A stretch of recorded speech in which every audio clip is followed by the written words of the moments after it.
Good afternoon. Good afternoon. Welcome to Bearbackers. Got a lot of ground to cover today. Busy week last week, another one ahead of us. The beach volleyball, they've got a scrimmage here on campus this Saturday from 10 a.m. to 5 p.m. ULM and Missouri State are both coming to town for that scrimmage. So this is our only home match of the fall, so got a good opportunity to come out and see the beach volleyball team this Saturday. Men's and women's cross country are both back in action this week, running in the Gaines Creek Classic in Columbia, Missouri on Friday. Both teams are looking to continue the success they had in the first meet of the season. Coach Weaver said the level of competition will be much higher for this race, so we'll get an update about that next week. Women's golf was off this past week, but they're playing right now, or actually the next 2 days, at the Red River Invitational in Lubbock, Texas. We're going to get an update from Coach Rochelle next week. Men's golf. Men's golf had a masterful performance last week at the Grover Page Classic in Memphis. In round one, the Bears shot a blistering 20 under. My grandson shot 7 under in that tournament. Came in high for 8. There you go. But they shot a 20 under on the first round to jump out to a huge lead. Second place team just shot 7 under.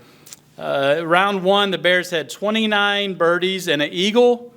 In round two, the Bears shot 6 under to push their total out to 26 under. In the third and final round, the Bears shot 12 under. For the 3 rounds, they shot a total of 38 under and a 14-stroke gap between them and the second-place team. In winning the tournament over the 3 rounds, the Bears made 65 birdies and 4 eagles. On the par 5s, the Bears were an incredible 34 under. That's what Hall of Famer Bobby Tyner does every Sunday afternoon, I think.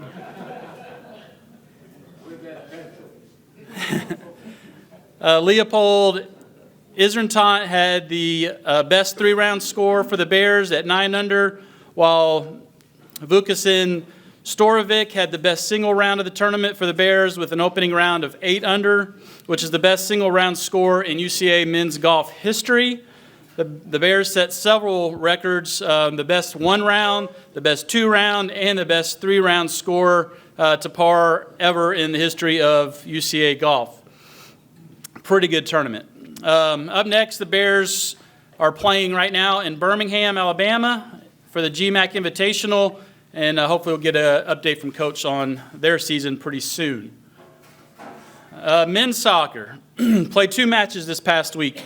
Dropping the decision last Wednesday at Charlotte, Devontae Richards scored a goal for the Bears, and Merrick Cook played his first match of the season and the first match of his career here at UCA and had a big day with 12 saves in the match. Yesterday, the Bears finally played at home against Eastern Illinois. The Bears played a very disciplined second half to win, being down a man for more than half of the match. Devontae Richards scored the goal on the counter and a great through ball from Pietro Fontana. Merrick Cook got the shutout and goal. So off to a good start with their home schedule. The Bears open ASUN play this Saturday. Kickoff is set for 5 p.m. Now let's hear from Coach Kyle Segebart.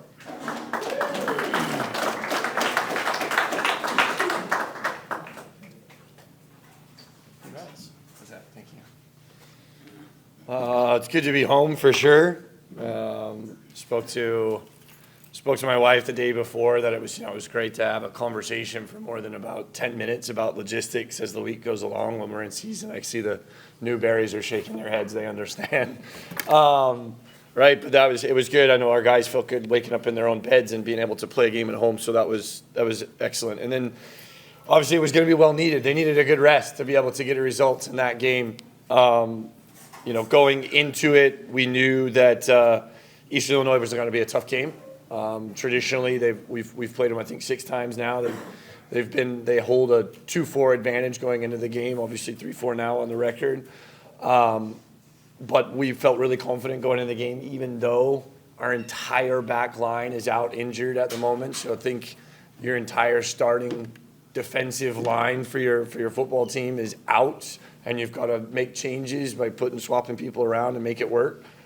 That's what we had to do last night, and we were able to get a shutout even though being a man down for close to 50 minutes within the game. So incredible resolve from the players. Couple of quick stats just to share with you guys. I love being able to share what the hard work that our players are kind of putting in. A second here as I pull it up. So last night, Devontae, our goal scorer on the night, had 22 sprints above 25 kilometers an hour, covered 11.3 kilometers. Top speed was 33.38. His record is 35.75, so he hit his 90% threshold 6 times last night. He hit a high load of 436 in GPS load, which works off of our trackers like that. So just giving you guys some numbers so you can recognize the amount of work that the players are putting in when they go into a game. Lucas Shearer, another senior player for us, he's going to come up and speak and talk a little bit more about the game. But he had 14 sprints last night, covered 12.9 kilometers in the game, led the team with 184 impactful moments. And he had his second highest load within the team covering ground and just the work rate that was required. Overall, the team covered 113 kilometers. Right, just kind of let that number sink in. We had 120 sprints, 6 minutes of total sprint time, and then about 3,255 total GPS load on the night. Right, you say that's being a man down for, again, 50 minutes. That plays a lot into the factors or into the numbers there. But if we just look at Charlotte for a comparison, in that game, our team covered 123.7 kilometers in that game.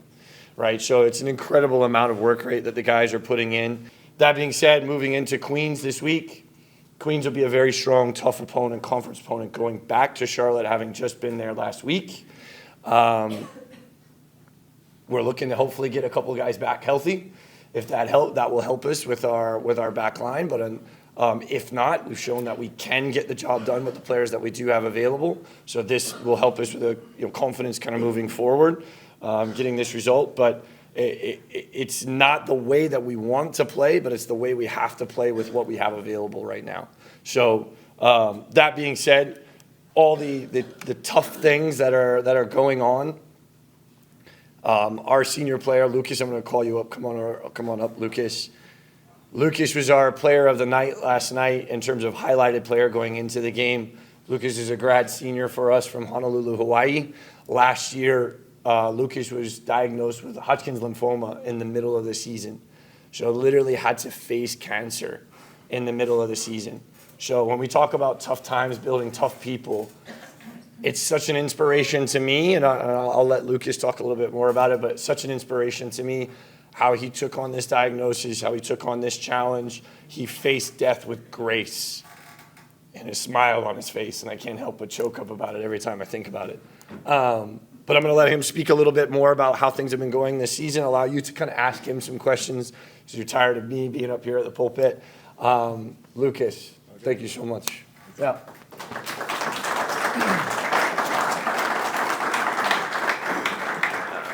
So thanks, Kyle, for letting me come talk. The season was rough. We started off kind of losing a lot, which is not, we're not used to that.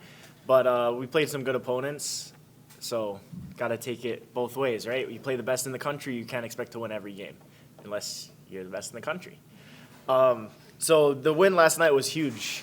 We showed a lot of grit and resolve. Like Kyle said, we kind of had the refs against us, so it wasn't 11 on 10, it was 12 on 10. We still found a way through, found our way to win.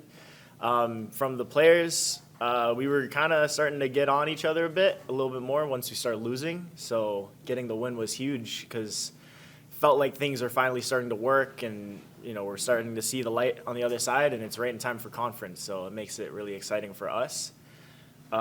Queens has always been a hard opponent to play. They're very scrappy. So it's very exciting to go play them. I haven't played at Queens because last year I was sick, but every time that I've played them, I've had a fun time. We beat them 6-2 once and then we beat them 1-0 in playoffs for that last year that I had.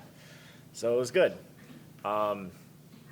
For me coming back, like you said, I did have lymphoma last year. So I was sick just until about and, doing treatments until about 3 months before season started. So my rush back was hard, to say the least. I had to work out a lot just to get anything to come back. But, Kyle, the coach, is here, and then obviously Frank last year was the head coach when I got sick. He, they all gave me a lot of support and a lot of mentorship on how to try and deal with it and how to move forward. Kyle was, I owe him a lot, because the second I said I even was thinking of playing again and wanted to come back, he said, whenever you want to come back, come back. Like, it wasn't a question. He just said to do it. And he'd help me with anything. If I wanted to leave and go to a different school program, he'd help me. Kyle was amazing in that whole process. He made my life really easy. To Matt, last year he helped me out a lot, as well as, getting everything settled with my parents and whatnot so that they could come help and get me back home. But yeah, it's been a crazy ride for me. Last year being sick and they make it to the finals in the conference tournament and then we lose, that was kind of heartbreaking. But every time I was in the hospital, it just happened to be a game day, so it was nice. I get to watch my guys go play, and at the time they were winning, so it was a great time in the hospital. I'm cheering. Nurses had to come quiet me down because other people were trying to sleep, but it was really good. And as much as it sucked, it made it a lot better to see them going, and it kind of gave me the resolve to come back and say, this time we're going to go win it, but this time I can go help and actually go do it with them. So, yeah. Any questions you guys have for me? We're good? Good. Glad you're back. Thank you. Good job, Lucas. Women's soccer opened ASUN play at North Alabama yesterday. Bears outshot the Lions, including more shots on goal, had more corner kicks, all of the stats that you look at. But the Lions got the result 1-0. This week, the Bears will continue ASUN play and return to their normal 2 matches per week schedule, traveling to Eastern Kentucky on Thursday for a 3 p.m. kickoff, and then over to Bellarmine on Sunday for a 1 p.m. kickoff. Let's hear from head coach Derek Nichols.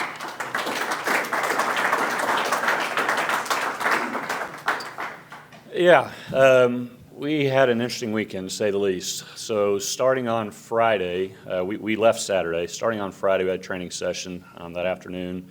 About 11 o'clock, I started getting phone calls. We had a little stomach bug run through the team. So we had 4 people Friday throwing up all day long. A couple of them were the night before. A couple of them didn't come to training. Obviously, one actually ended up in the ER. I'm just getting some fluids and rehydrating. So didn't know who all was going to travel. So Saturday morning, checking on everybody. We got a couple players back. 2 didn't make the trip. Get on the bus, go down there and train. By the time we get there, 2 more are throwing up. It's like, oh boy, here we go. And so we ended up kind of being able to quarantine the ones that were sick. They stayed together, so hopefully it didn't spread throughout the team. Get up the next morning, and our trainer is throwing up. And so we're just like, okay. And it was, in all the adversity we had, the girls made the most of what they could. They're like, Coach, have you ever seen anything like this? And I said, no, not to this point.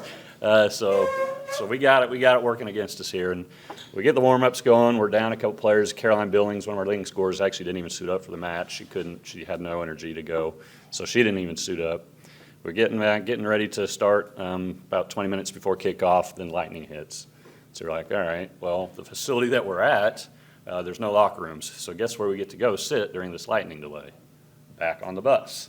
And so we're just like, okay, well, this ought to be interesting. And so try to separate as much as we could in there. And anyhow, we get through that. We start the game an hour later. And yeah, like Coach Bishop and Coach Jeremy said, that on paper was actually the best game that we played apart from the Pine Bluff game. We had the more possession. It was almost 70-30 in possession in our favor. Had more shots. We're possessing the ball a lot better than what we were and what we thought we could do. Now it's just kind of that final third. We're just kind of missing that final piece. And so obviously moving forward, we're going to be looking to continue to find that final pass to get us in, take players on, just get a little bit more brave in that final third to create more of these opportunities. With that being said, we had what should have been probably 2 or 3 goals in the match yesterday, for sure. We had one that Leah Deuce Madsen hit. Looks like it's going in the far post. Keeper makes a great save, pushes it wide. We get a corner kick right out of that. We have a header that's going straight in, hits the girl that's on the line, who knocks it out. The rebound comes down. Looks like we hit it in. Don't get that one. And so 2 chances right away there. Then had a couple others in the second half, and it just didn't go in. We didn't allow a goal through the run of play, so we're playing well defensively. It was just they had the one free kick that caught us, and what we talk about, it's moments in games. And so there's the one moment yesterday that got us, kind of like the Missouri State game. So we're right there. And with the group that, we were out 3 starters yesterday. I thought we had a really, really good performance considering all things. And so proud of the effort again. We were pushing them late, had opportunities late to get something, and it just didn't go yesterday. And so now we come back, we're trying to regroup. We get on the bus again Wednesday. So today is our day off, trying to hopefully get everybody rested up, recovered. Told everybody to go home and sanitize last night. And so hopefully we can get it back to as close to 100% as we can for this weekend. So we got 2 tough games on the road with Eastern Kentucky and Bellarmine. And so that Eastern Kentucky game is earlier, even though it's a Thursday night. They don't have lights, or Thursday. They don't have lights there, so that's why we have to play in the afternoon at Eastern, and then, of course, on Sunday afternoon at Bellarmine. So any questions? All right, thank you. Go Bears.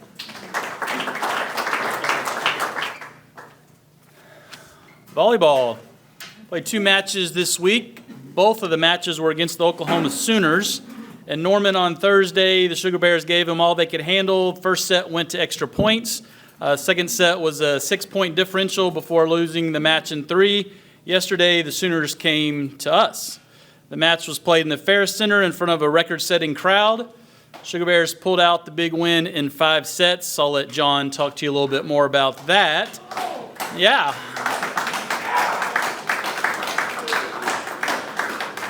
This week, the Bears turned their attention to ASUN play, starting here on Friday versus Lipscomb at 6 p.m. Lipscomb was picked to finish first this season in the preseason polls after finishing second last year, just 1 spot ahead of the Sugar Bears. And then on Sunday at 1 p.m., we play against Austin Peay. Both of these matches will be back over in the Prince Center. Let's hear from head coach John Newberry.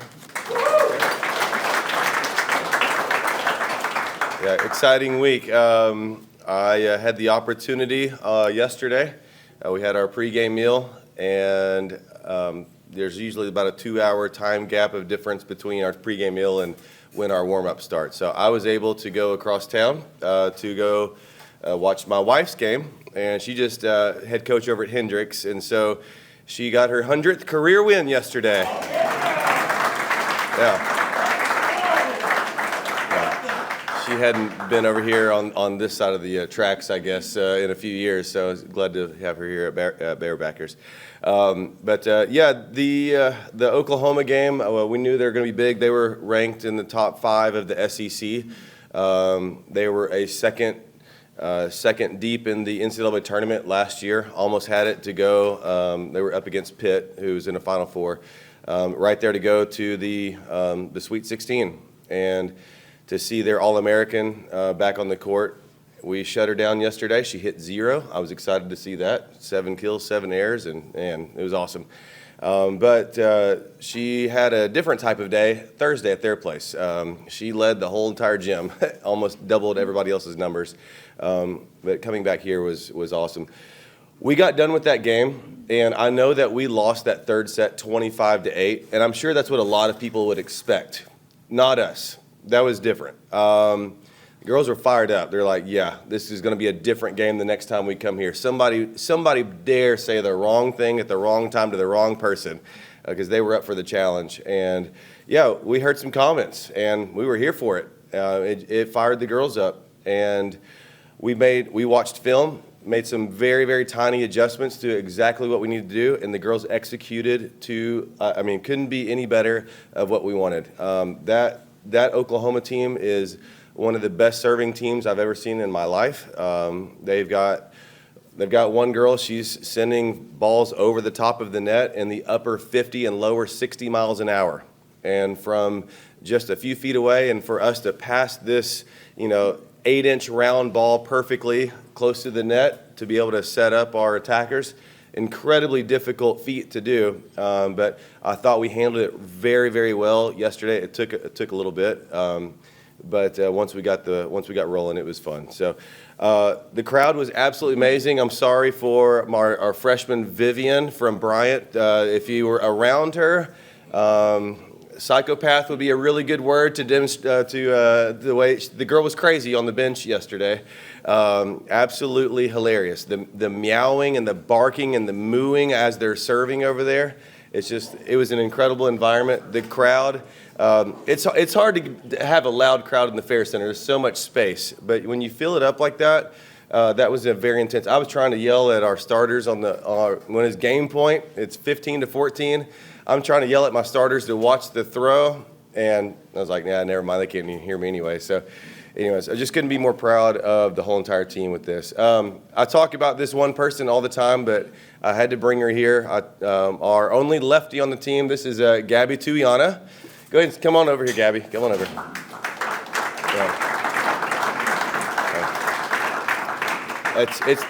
I feel like we're doing a good job when I'm having to look up at my players.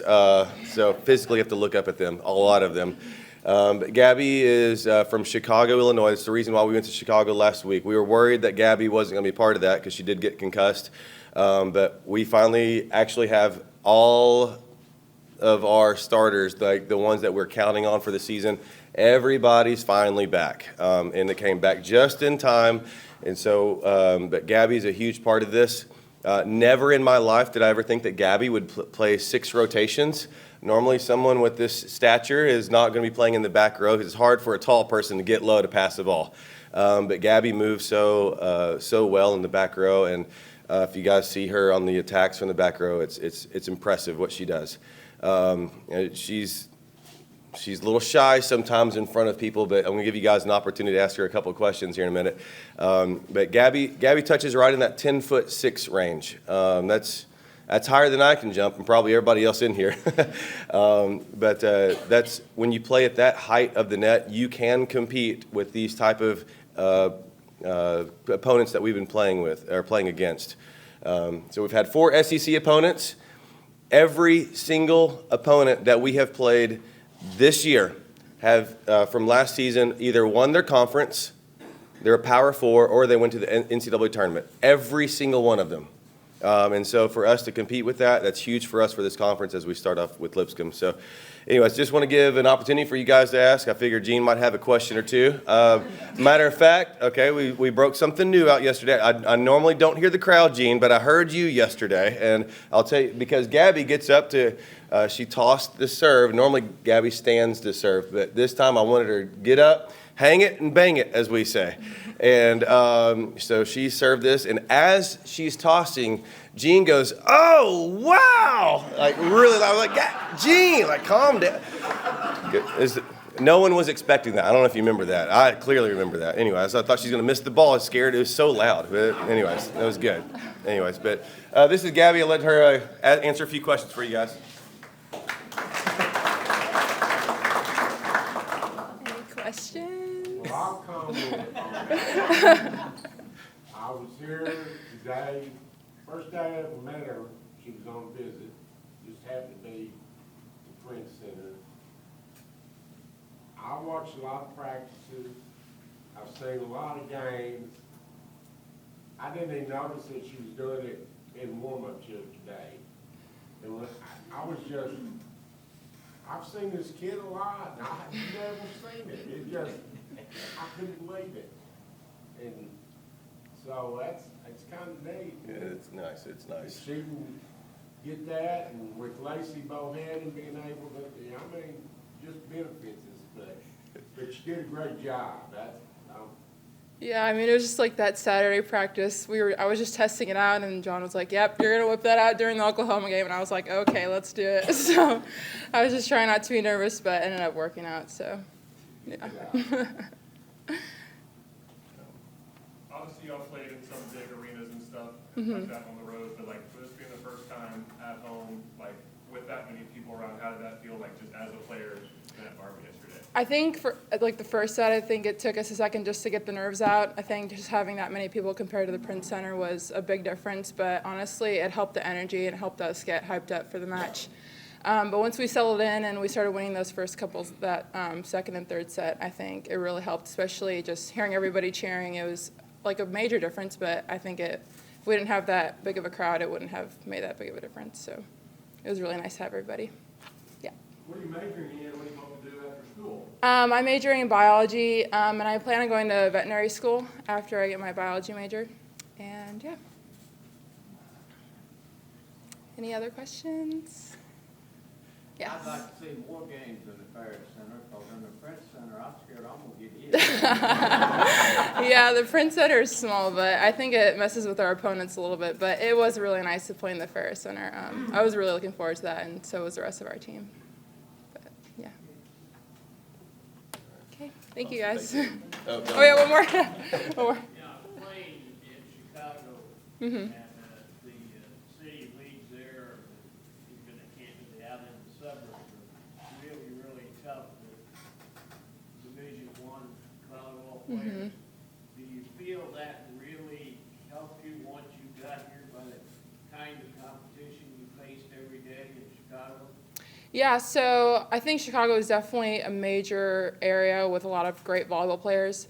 And I had come from like a lower kind of division club team, so I think it was a lot more difficult for me to get recruited just because my teammates weren't kind of on the same level as I was. But it was really great just to be able to contact John. He was able to come over to the court because normally my side of the court doesn't really get a lot of attention, I guess, for recruiting, especially compared to like the other big club teams that we do have in Chicago. So it was really great. I think it was definitely a shocker when I first came here, just the level of competition.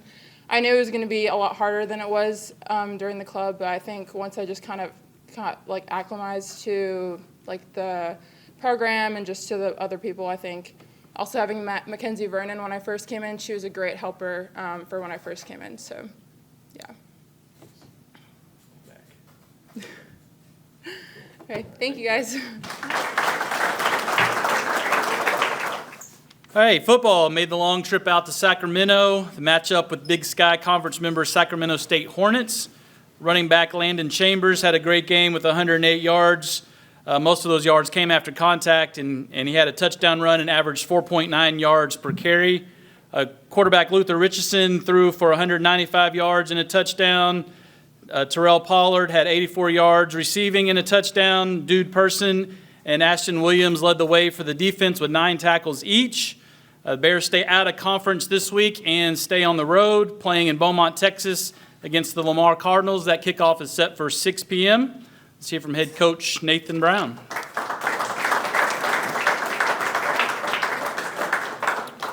Thanks, Jeremy. Good to get back to Conway. Tough trip. There's no ifs, ands, or buts about it. Played a really good opponent. Now I'll be the first to give credit where credit's due. Sacramento State's personnel, what they're playing with is impressive. They've done a good job there recruiting. They've done a great job really flipping that program in a short amount of time. Coach Brennan Marion, give him a ton of credit. He's a first-year head coach and has really put that program on the map. Obviously, turning them into a top 20 program in a short amount of time. Just similar week to the week before. We're just getting a little outmanned right now. And one thing that we wanted to do specifically on offense was play a cleaner football game, and we did do that. We didn't turn the ball over. We won most first downs, which that's important. Get ahead of the chains. We just tend to sometimes, you feel like you get inopportune mistakes at the wrong time. And so let's talk about the first 2 drives. They take it down to score. They take the ball first. They take it down to score. And we're driving. We got a chance to answer. And we've got a good script called. We're rolling down the field. And we make a mistake. We get a holding penalty that pushes us back off of a 22-yard run by Landon Chambers. So now you get back behind the 8 ball. Let's go to the second drive. We had to punt that drive. Let's go to the second drive. Same deal. Rolling down the field, going to match a score. We negate a third down pass to Landon Chambers out of the backfield that was about a 20, I think that was close to a 30-yard gain, getting us inside the 22-yard line on a procedure penalty as far as alignment goes. So just inopportune mistakes that we're not explosive enough or consistent enough to overcome right now. And so here's what I'm going to say is we've had a tough 4-game stretch. There's no question about it. The schedule is tough, and we knew that going into the season. And we have got to come out of this. And that's the thing is we've got a group of talented individuals. We've got a group of talented players that are getting their nose bloodied, and they're learning along the way. And that's what I'm going to say is don't give up on this team. It's going to get better, and there's no question about that. We've got three new, all three phases of the game is new schemes. We've got a lot of new names and faces that are having to perform. That don't have a ton of experience, that they're gaining experience against a really, really talented schedule. And so that's what I see is I'm a forward-thinking person. Obviously, I can't dwell in the past, but I got to learn from the past. But I have to forward think, and I have to cast a vision. I have to cast hope, and I have to do that for our young men. And I tell them every day, like at the end of the day, like you guys are good players. You guys are good players, and you guys are doing most things right. We've just got to have a little spark at some point. And if this team will get a spark, I think we can create something out of that spark. We just haven't been able to get that spark, especially in the last 2 weeks. And look, it's the reality of who we play. They're good programs. I mean, at the end of the day, those are two of the best programs that our level of football have to offer right now, as far as the 2025 season goes. So, again, you don't make excuses with a difficult schedule. You find a way to adjust along the way. And so, we understand that. You go to work and you just fill the cracks and correct the mistakes and try to continue to improve.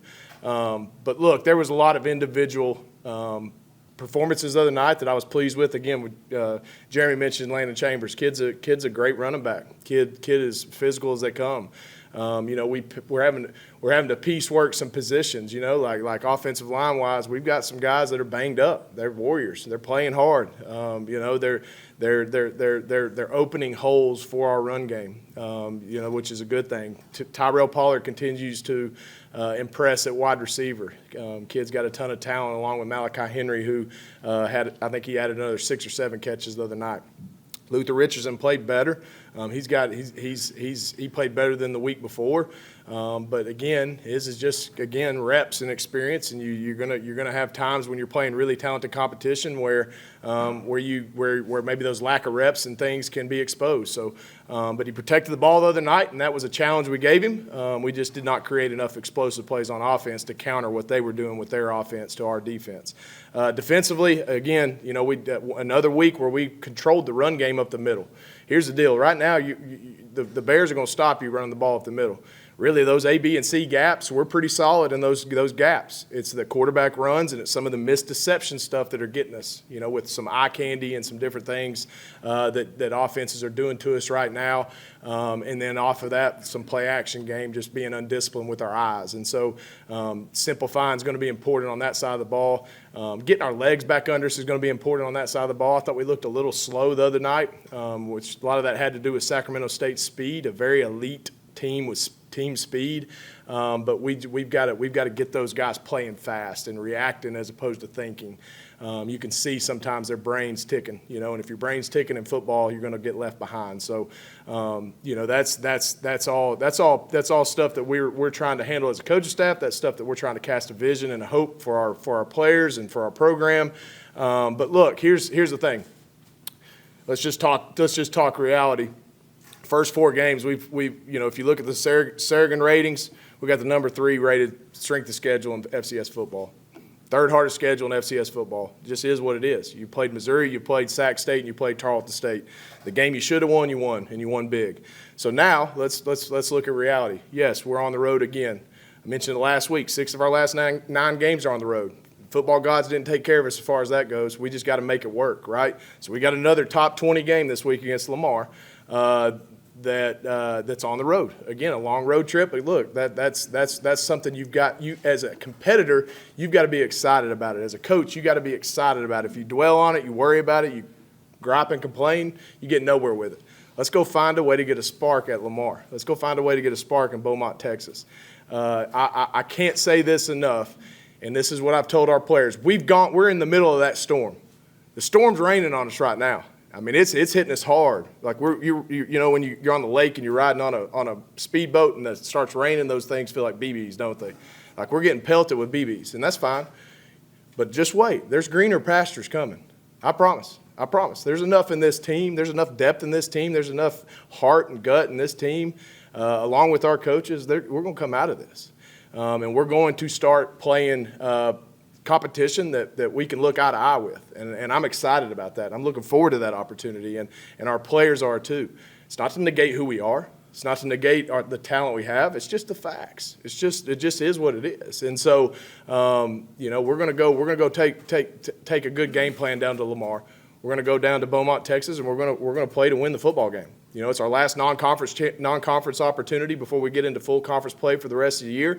It's our last opportunity. It's our last opportunity in non-conference to play another top 20 program, which is a resume building opportunity before you turn the page solely to the UAC. And so, our players are excited.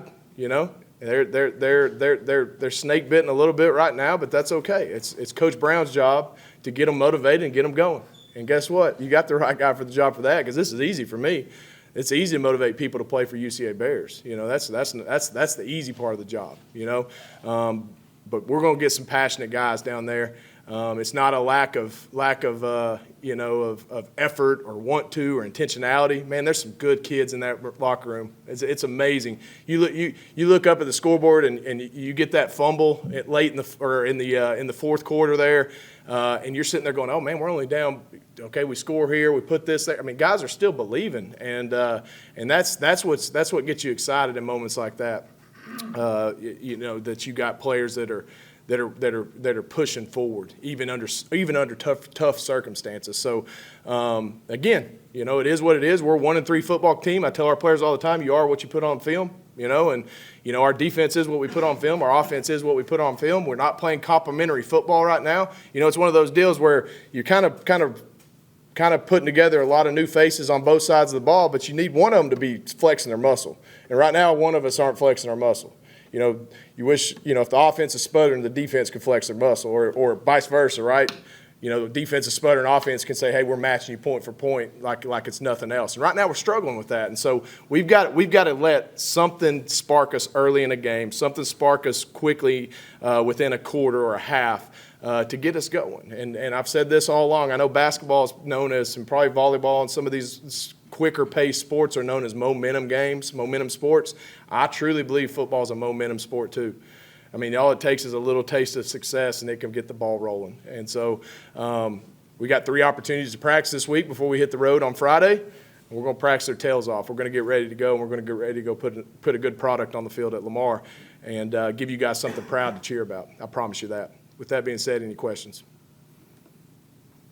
Bobby? Nathan, Luther, I think, is doing an outstanding job for us. What about Austin? When's he going to be back? Bobby, to answer that, I hope it's this week. In the meantime, who is our backup? Because you use Luther quite a bit in the run game. Yeah, Caleb Coger's would be our start our year out as our 3, which now has the last 4 weeks has been our 2 with Austin being out. So yeah, Caleb would be, and Caleb started the last 3 games last year when Will McElvain and Austin went down, as he was the 3 last year as well. So Caleb's kind of kept that role. But to answer your question on Austin, we feel good about where he's at. He practiced a good bit last week. Didn't get any team reps last week just because he wasn't going to be factored into the game plan. But he goes and sees the orthopedic today. It should be there around now. So we'll have an idea this afternoon, just kind of the prognosis. But again, all things are pointing in a positive direction as far as being available and ready to go this week. I needed an answer before, this is our players' off day, so I needed an answer before Tuesday. So you know how it is at quarterback. You got to get him ready. I don't want him taking reps if he's not going to be cleared to play. So a lot of it's going to be on him, just toughness and where he's at. But they just wanted to X-ray it, make sure that there hasn't been a setback in the last couple of weeks. But he's been moving around, running around, looks pretty good. You can still see. I mean, it's still there. He's got a broken bone in his foot. I mean, it's going to be sore and it's going to hurt. And he's probably going to have a little. We'll probably have to limit some things he does, but there's no doubt that he can help us in some of the pass game and some of the things that we thought he was going to be before the season started. But been very proud of Luther. Luther's been a warrior, and you're right, Bobby. We run the heck out of him, and he's tough. And I don't know that I've been around a kid that's as tough as he is. I mean, he just gets it, man. He's an old school football player, and he's going to continue to improve. But yeah, I mean, having Austin back will be a good plus for sure. Help us. Not a question, just a comment. Yes, ma'am. It's encouraging to see how they keep their heads up. Yes. They don't get down.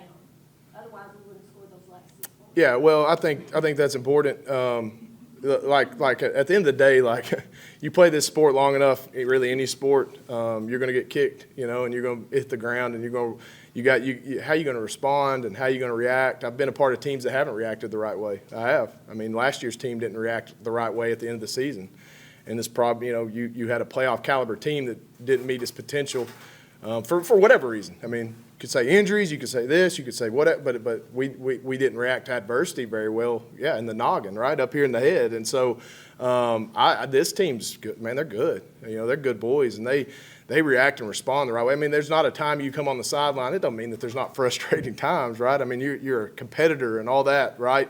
But there's not a time where you come over there and those kids don't have hope, and I think that's positive. That's positive, and that's something we worked hard on in the offseason because, that was an issue last year. A team that did, when you have a team that doesn't meet its full potential because of some things like that, you really reevaluate how you do things. And I think this team has done it the right way. It's built the right way. We just got to get some fruits of our labor rewarded. And like I said, the pasture's green on the other side. We just got to get there. Y'all keep holding on to the rope like we are. Dr. Bradley?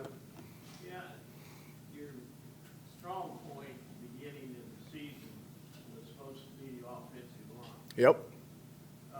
They gave up 8 sacks. Yep. I don't know how many rushes. The quarterback's just living daylights beating out. I mean, what seems to be the problem? Because if I look at the biggest problem we have on the team, the offensive line is not getting the job done. And what's the answer to correct it? Well, I think I can take a lot of that blame. I got to put them in a better position to succeed. Just play calling wise. I mean, at the end of the day, I've got good players up there. I think some of them are battling some tough nicks and knacks and stuff that's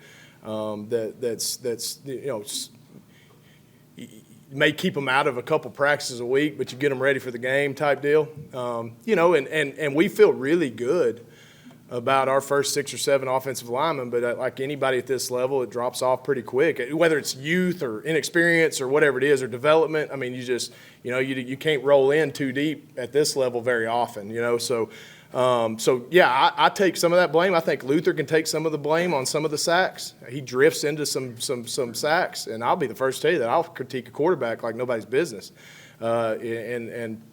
He's several times throughout this year put his offensive line in a bad spot because of his footwork within the pocket, and so he's got to be better there. Now, that's not to say that they've been perfect. No, not by any means. But I'll tell you this: when you get off script and you get off your game plan because of being down a couple scores, that can hurt you too. And defensive linemen can pin their ears back. They can just get in pass rush mode or twist mode, stunt mode with their defensive front where they're moving and doing some things. So we've got to do a better job on the front end of the game not to put us in that situation. In turn, Coach Brown has to do a better job of getting quicker throws out, developing some screen game, moving the pocket for them, right? Hadn't done that a lot. It's in our offense. It just hadn't done that a lot, right? Give them an opportunity to get on the edge and let our quarterback get on the edge, run pass option as far as rolling out. So, yeah, a lot of that's on me, Dr. Bradley, and I've got to do a better job of that. But those boys up there, they're getting better, and they're working hard. How many people have titles on your far as like coordinator titles, Uh, or just, I mean top to bottom, oh, from head coach Yeah. to secretary. oh gosh. I've got 10 full-time assistant coaches, plus me, so we get 11 full-time employed coaches. After that, we've got 2 GAs, so 2 graduate assistants. And then we've got Alex Fodio as a strength coach, but he kind of does everybody. And then we've got a director of football operations, who kind of handles travel, handles, day-to-day operations. Justin Witcher does a great job with that, with just handling all that, all the logistics of stuff. Yeah, Well, and probably 14 or 15 total, yeah. This question leads to something. Yes, sir. Sitting, and I admire the job that you do and your staff and your athletes, because Thank you. I believe you're working hard and doing what's best for UCA. But I look at Sac State's roster, Yes, sir. Tarleton's roster. You mentioned how many NILs Tarleton had. Sac State had quite a few transfers. Now, I don't know how many are NILs, but Of course. quite a few transfers. And then I scroll down and look at their staff, and there's like 40 people Yeah. with titles Yeah, on the staff. yeah. And I don't know, sometimes I think but you are at a disadvantage when you go into some of these things. Yeah. Well, Which doesn't mean that you're not gonna give best effort. Yeah. but it's just 40 people. I personally don't know how I'd manage 40 people. I don't know. But I will say, yeah, everybody's got, just like anything, like everybody has different whatever it is, financial ability, budgets, whatever it is to add titles or add help. Helps good. I'll tell you this, what hurts me is bad, when you lose a game, especially on the road, because I've told y'all this, like football, you literally pick your stadium up and you take it with you. I mean, like our whole program operation goes 2 time zones away to play a football game. It's pretty neat. And if anybody ever gets an opportunity to travel with a football team, it's worth it, because it's pretty unique and neat setting to see, because it's just a lot of effort put to it. But I'll tell you this, we do an unbelievable job here with young students that are aspiring coaches to kind of counter that a little bit. So we pay some work study money to students that input film and film for us, and set up drills and do some different things. It's a good group of young men that help. I mean, just simple stuff like unloading the plane. I mean, you know what I mean? Like, there's just a lot of things, and I wouldn't be where I was. So what I was getting at is, like, that hurts me. Like, losing games hurts me worse for those people. Right, they're probably, they're volunteering their time. They're spending a lot of time and effort for the Bears, for us, for all of us. Right, not just me and our football program. So it's just unique. But yeah, I think it's just a matter of, just where you're at and what you get. And again, Gene, I love the grind and I love the opportunity, and that's part of what makes me tick. So. I don't know if I would like somebody. I don't know if I'd like to having somebody being the general manager of the football program. I don't know if I'd like that. It's a crazy world we're in. It's a crazy world. Bring and y'all compete, and then I just see these rosters and all this. Throw out the team up in the Northwest on basketball. Yep. They have more people on staff and coaches and whatnot than they have players. Yeah, It boggles my mind that many people, and we can do pretty well with Yes, sir. what we have, which is nowhere what Yeah. other people have. Yeah, and I think the equity within college athletics is an ever evolving situation. I mean, like, we're all trying to figure out kind of what it is, and I know our university and Matt, I mean, we're working our butt off on this. You know what I mean? Like, it's just the equity of stuff is different. I mean, it is. I mean, like, we all have where we land right now, and we really don't know where we're going. I mean, that's just because it's all read and react kind of world we're in, with the Power 4 conferences, and it's all trickle effect. So, yeah, it's just a weird world. It is like you could turn over a roster in 1 year in football and go from a 3-win team to a top 20 team just by bringing 70 new faces in. I mean, it's just a weird world. I mean, the bringing a kid in and developing them for 4 or 5 years, and creating a culture and a program is getting harder and harder. But again, you've got to have the ability to go get kids, right? And staffing is important for that. I agree. And me picking out the right staffing is important as well, right? Because where you might lack a number, you need to make sure that guy you bring in is efficient in what he does. And so I believe we've got a great staff. I've got some young, talented minds. I've got a few old heads in there that also bring wisdom and knowledge. And, that's what makes me like to go to work every day, because that group of men I'm with, they're studs. They're really good. And I'm proud of them, and especially through tough times like this, that I know that we're going to get to the other side of it. I know we are. Thanks for taking that question. Yes, sir. Because I don't know that it makes a whole lot of sense. No, it does. It does. Absolutely. Great question. It's just Yeah. those are the things that I look at, Yeah. and Yep. think about. Absolutely. Yes, sir. Who would you say would be like the best defensive player? Well, that's a great question. I think, you can take stats out of it and all that. I think stats sometimes can be misleading, statistically. But I've been really pleased with the way Ashton Williams has played through 3-4 weeks, our Mike linebacker, number 34. This is his first full-time year starting for us. He's played spot roles in the last couple of years. Matter of fact, he's going to be on the radio show tonight. He's just had a great start to his year. He plays the game the right way.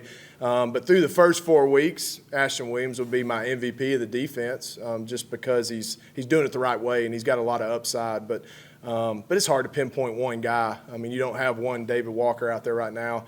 We're trying to develop a couple here or there. But yeah, I mean, Ashton Williams has played really, really, really good the first 4 weeks, and it's been fun to watch him. Awesome. I'm gonna turn it over to Matt. Thank you, guys. How's everybody doing? Good. Well, it sure is great to see everyone. And Lucas and Gabby, thank y'all for being here today. I really appreciate you being here. 2 big wins yesterday, and that was exciting.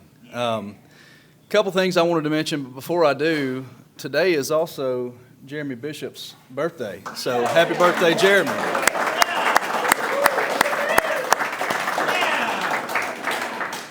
How old today, Jeremy?